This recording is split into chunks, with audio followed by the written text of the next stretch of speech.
ear. He was able to make things happen. Right. And I love that comparison. It's the evil empire, and I know a lot of people love to root for the underdog, but I like to root for a winner myself. So I live for the haters, man. Max Kellerman, and who's the other guy? Rob Parker. Rob Parker. Yes. My buddy. Yeah. I feed on their hate. And and I guess because we've been talking about it, I don't know if I'm allowed to step in as a big hockey guy. Yeah, it took me quite a few years to come back. Being from Michigan, it was, if the Wings hadn't been so good, I don't know if I would have come back as quickly as I did. And so in the NFL cannot lock out. Period. Everything that they've built for the last 30 years will go right in the drain. Yeah, it's impossible. They just can't. They just can't. That's it. So I'm not worried about it. I'm not worried about it either. And if they do lock out, then screw those guys. I'll find something else to do. Yep, but they won't. And the XFL. I mean, you got the XFL that's going to start next year, right? And they're supposed to be back to basics football. And if it is back to basics football, and the AFL or whatever, I hated that name. It was a stupid-ass name, and I couldn't stand it. It didn't flow off the tongue, and it really had no chance to get off the ground. They rushed it, and it really never had a chance to compete. But if you have the XFL there to compete with the NFL, you're going to, again, you won't be able to lock out because people will go to that other, and baseball will come back, and basketball will only get stronger, and hockey, if you don't have the NFL from, Monday morning in September all the way through Sunday night and people talking about it, people are going to find other things to do. Yep, it's true. But I just want to say these other alternative football leagues, the reason they fail every time is because of one specific detail. Now, there's other factors involved, like, trying to compete with the NFL and needing the money and needing the fan base. But there's one thing that they're all missing.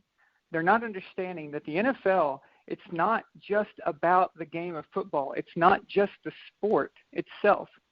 Because we can watch that on any level, high school, college, whatever, okay? We can watch arena football or whatever. They don't understand. We the watch NFL our kids is play ball. Because those teams are grandfathered in. Those teams are a part of the city that they represent. And we care not just about the game that we're watching, but we care about the players, the team, the legacy. That's why we get all pissed off and argue about it when someone crosses our team or someone says something bad. We're like, well, we fight with each other, for God's sake. Yeah, so they are missing that. My point is don't go against the NFL. Try to go with it. Basically, try to be a complementary league to the NFL. Don't challenge them, because if you do, they will kill you. It's just that's it. So it's a street beating if you try to take on the NFL head on. Yeah, it's stupid. So yeah. A great show, I gotta say. Thanks for letting me join you guys. If you want to let me go and get another caller in, that's fine. You put me on hold, I'll keep listening. Yep, I think I have. I can babble for another hour. Let me go ahead, sir, and put you back on mute real quick. I have one more caller to come back on here. Hang on just a second. It's right here. The next caller I have is 323-829. Thank you for joining the Walker Report. There you go. Is that person gone? 323-829. Are you there? They have one more. Okay. Yeah, I have to agree with you on that one, that if the NFL does go away, it would definitely be bad for sports in general. If that did happen to go away, or I mean, not go away permanently, but go away it would be bad because, again, it is, like you said earlier, it is the shortest season of any pro sports, And me personally, I wait for August because it does start high school. I'm a huge college football fan, and I'm a huge pro fan too. So Saturdays and Sundays are great when they're both on, and you watch college football all day Saturday. You watch NFL on Thursdays, Sundays and Mondays, and of course, I'm always watching all the Patriot games. Again, as I said earlier, I'm a Patriots fan. So it would be and again I watch the Bucks because again I'm in Tampa, so I get to see the Bucks. It's just this year it's going to be interesting because they play one game in London. That was the deal for them to get the Super Bowl here in 2021. So a lot of people with them. Do you do any videos on the Bucks just off chance? Is there anything that would draw your attention to do a video on them? I haven't done one, but that doesn't mean I won't do one. Okay. There's some interesting things about them. I am interested in the Dungy to Gruden era because I always hear so many conflicting fans are always saying conflicting arguments that says, oh, it was Tony Dungy's team, or no, it was Gruden who did that, or I'm sure you've heard those things, and they're saying that Tony built the team, but then got fired, and then Gruden just came in and mopped up the whole thing based on what Tony Dungy had built. So that has always interested me, and I might go into that. But also, if something new happens, because there's always going to be something that happens. But I'm open to doing a video for any team, any player, and that's why I ask fans and subscribers on YouTube to comment and make a suggestion, because there may be something that I'm not aware of or I didn't even think about to do, and then I'll be like, wow, okay, that's a good idea.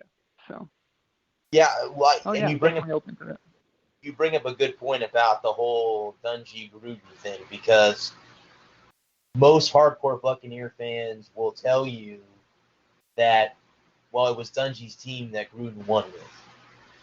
But remember, the most common variable in all of this was the defensive coordinator, Monty Kiffin. That's what won them the Super Bowl. Is they always say defense wins the Super Bowl, or defense wins championships, as they say. That's what won the Bucks that championship that year. I mean, and I'm not dogging on Brad Johnson or anything, but it baffles me to sit as an NFL fan, as big as I am, and you have Trent Dilfer and Brad Johnson both have a Super Bowl ring, but Jim Kelly and Dan Marino don't. That's just a sad story. It's a sad story, well, in my opinion. I'm glad you mentioned that. Let me tell you something. That fact right there tells you that the NFL is not rigged. Correct. Okay? It's not rigged. Okay, you got too many great players who deserved a Super Bowl ring. If it was rigged, they all would have had one, at least one. Correct. You don't let Jim Kelly go to 4 straight and lose them all and become known as the most losingest guy in NFL history. You don't let that happen. You don't let a guy like Dan Marino, who was a part of actually what I consider the NFL golden era. It's what really kind of made the NFL what it is today, was that whole era. You don't let a guy that was responsible partly for that to not get a Super Bowl ring, because look how it's stuck to his career. It's stuck to him now. If he had 1 or 2 rings, now it would be, is Brady the GOAT or is Marino the GOAT? You see? Oh. Everything changes. Yeah. Because if you take away Joe Montana's rings, we're talking about a different quarterback now. We're talking about a different career. Right. So, but Marino, you give him a few rings, wow, okay, now we've got a different deal going here. So I'm just saying, the NFL is not rigged. I've done a few videos recently in the series I call Basement Butthurt. I saw your one about the yeah. I saw that one. But again, it's not rigged, and there's so many reasons why I can show that it's not, and I plan on doing that in further episodes. And the funny thing about the clip about the Super Bowl with the Rams, this past one with the Patriots, the channel that you mentioned, the other YouTube channel, I actually like to watch them every once in a while. I don't know what the guy's name is, the African American. I love his voice, so I just watch it just to hear him talk. But I do. Oh, you're talking about PPS. Yes, correct, PPN. Okay, the guy you're talking about with the cool voice, his name is Justin Fraction.